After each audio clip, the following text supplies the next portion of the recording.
Jaya Radha Madhava Punya Bihari.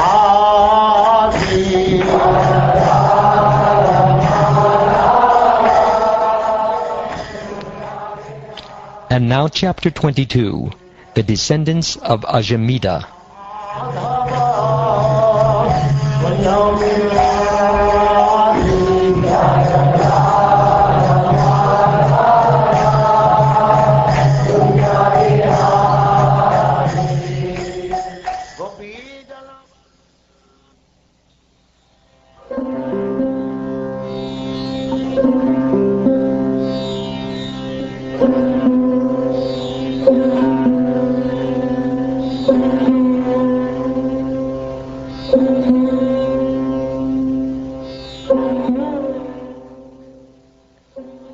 Shukdev Goswami said, O king, the son of Divodasa was Mitrayu, and from Mitrayu came 4 sons named Chayavana, Sudasa, Sahadeva, and Somaka.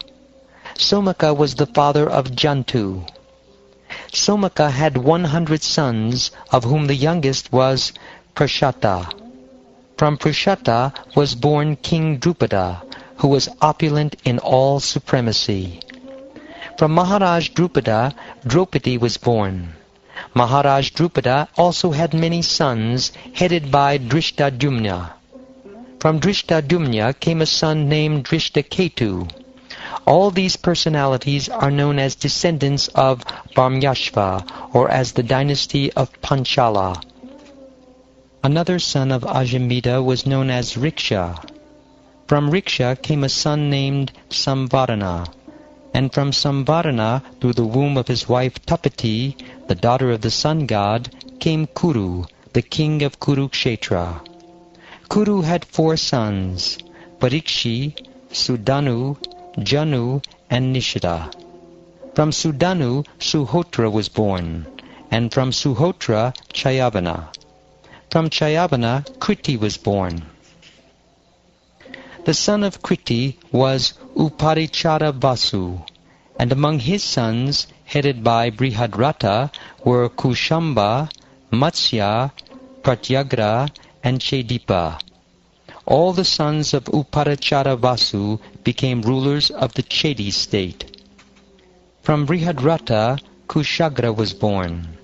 From Kushagra, Rishabha. And from Rishabha, Satyahita. The son of Satyahita was Pushpavan, and the son of Pushpavan was Jahu. Through the womb of another wife, Brihadrata begot 2 halves of a son.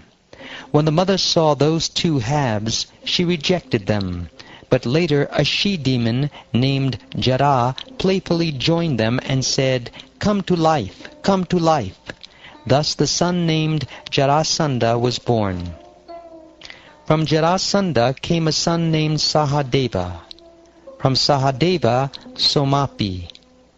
And from Somapi, Shrutashrava. The son of Kuru called Parikshi had no sons, but the son of Kuru called Janu had a son named Surata. From Surata came a son named Vidurata, from whom Sarvabhauma was born. From Sarvabhauma came Jayasena, from Jayasena Radhika, and from Radhika Ayutayu.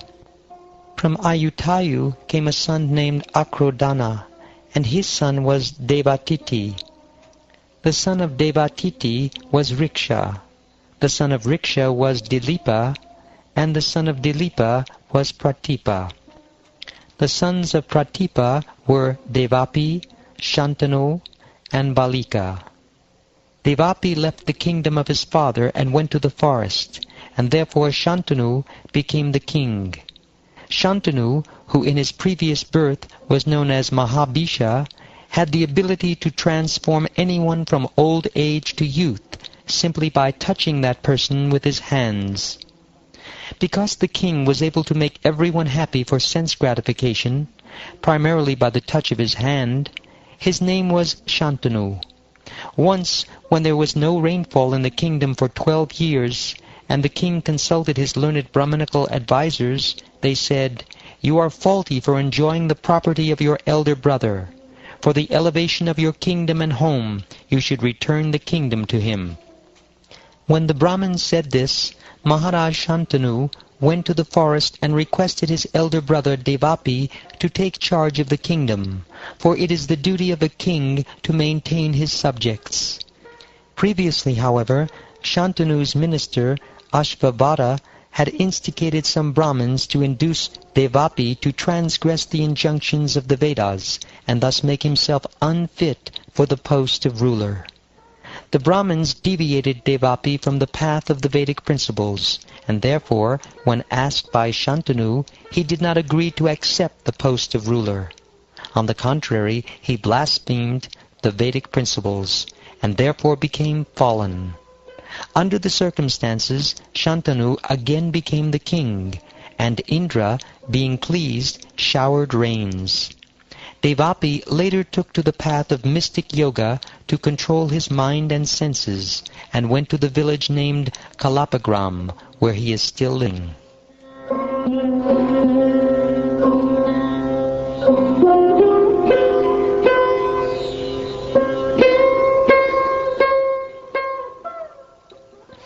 After the dynasty of the moon god comes to an end in this age of Kali, Devapi, in the beginning of the next Satya Yuga, will re-establish the Soma dynasty in this world.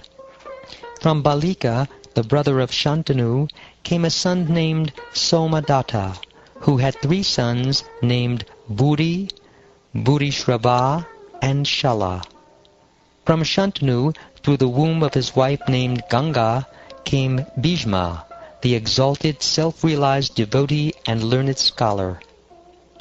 Bhishma Dev was the foremost of all warriors. When he defeated Lord Parashuram in a fight, Lord Parashuram was very satisfied with him. By the semen of Shantanu in the womb of Satyavati, the daughter of a fisherman, Chitrangada took birth. Chitrangada, of whom Vichitravirya was the younger brother, was killed by a Gandharva who was also named Chitrangada.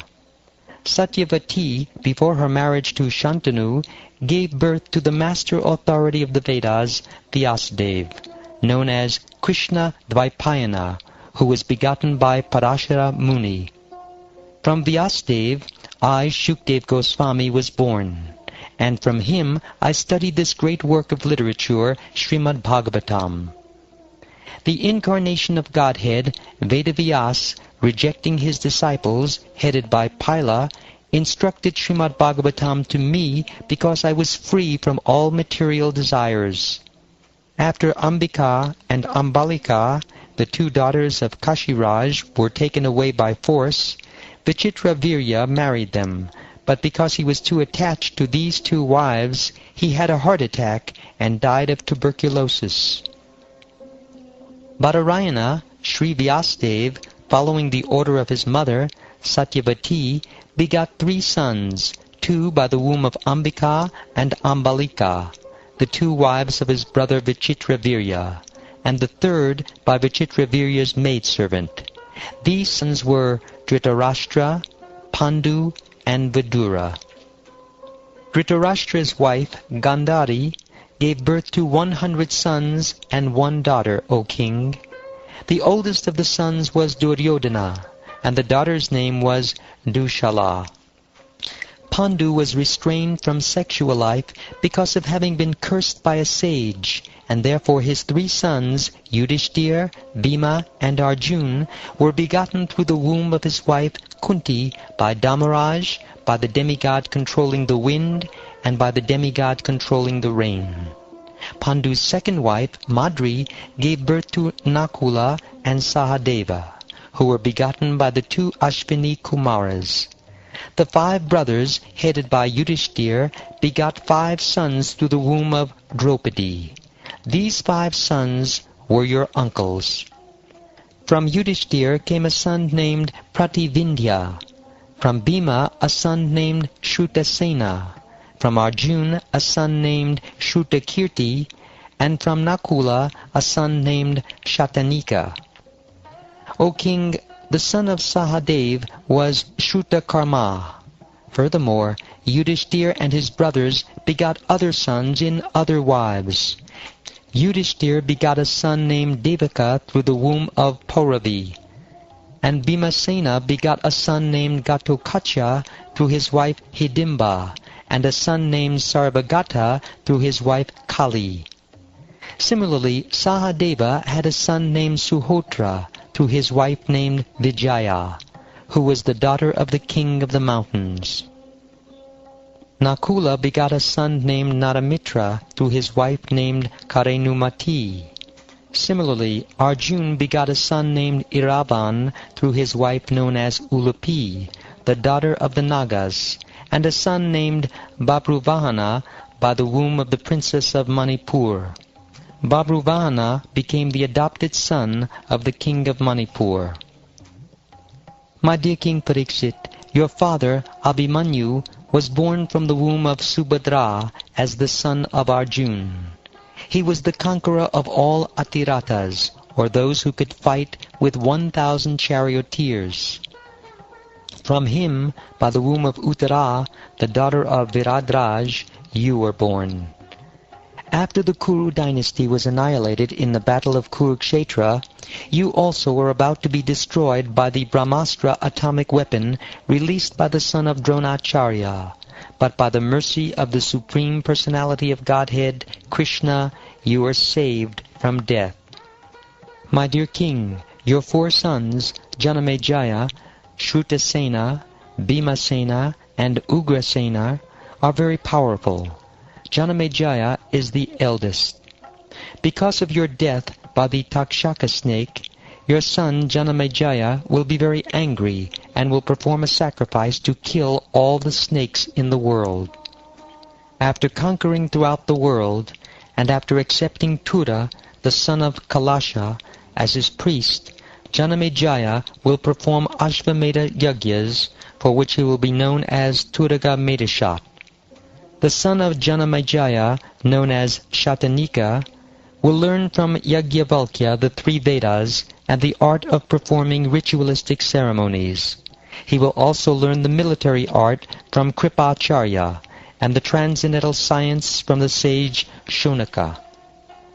The son of Satanika will be Sahasranika, and from him will come the son named Ashvamedaja. From Ashvamedaja will come Asima Krishna, and his son will be Nemachakra. When the town of Hastinapur is inundated by the river, Nemachakra will live in the place known as Koshambi. His son will be celebrated as Chitraratha, and the son of Chitraratha will be Shuchiratha. From Shuchiratha will come the son named Rishtaman, and his son, Sushena, will be the emperor of the entire world. The son of Sushena will be Sunita. His son will be Nrichakshu, and from Nrichakshu will come a son named Sukinala. The son of Sukinala will be Pariplava, and his son will be Sunaya. From Sunaya will come a son named Medhavi. From Medhavi, Nirpanjaya. From Nirpanjaya, Durva. And from Durva, Timi. From Timi will come Brihadrata. From Brihadrata, Sudasa. And from Sudasa, Shatanika. From Shatanika will come Durdamana. And from him will come a son named Mahinara. The son of Mahinara will be Dandapani, and his son will be Nimi, from whom King Shemaka will be born. I have now described to you the moon god's dynasty, which is the source of Brahmins and Kshatriyas, and is worshipped by demigods and great saints. In this Kali Yuga, Shemaka will be the last monarch. Now I shall describe to you the future of the Magadha dynasty. Please listen. Sahadeva, the son of Jarasandha, will have a son named Marjari. From Marjari will come Shrutashrava. From Shrutashrava, Utayu. And from Utayu, Niramitra. The son of Niramitra will be Sunakshatra. From Sunakshatra will come Brihatsena, and from Brihatsena, Karmajit. The son of Karmajit will be Sutanjaya. The son of Sutanjaya will be Vipra, and his son will be Shuchi. The son of Shuchi will be Kshema. The son of Kshema will be Suvrata, and the son of Suvrata will be Dharmasutra. From Dharmasutra will come Sama. From Sama, Dumatsena. From Dumatsena, Sumati, and from Sumati, Subala. From Subala will come Sunita. From Sunita, Satyajit. From Satyajit, Vishvajit. And from Vishvajit, Ripunjaya. All of these personalities will belong to the dynasty of Brihadrata, which will rule the world for 1,000 years.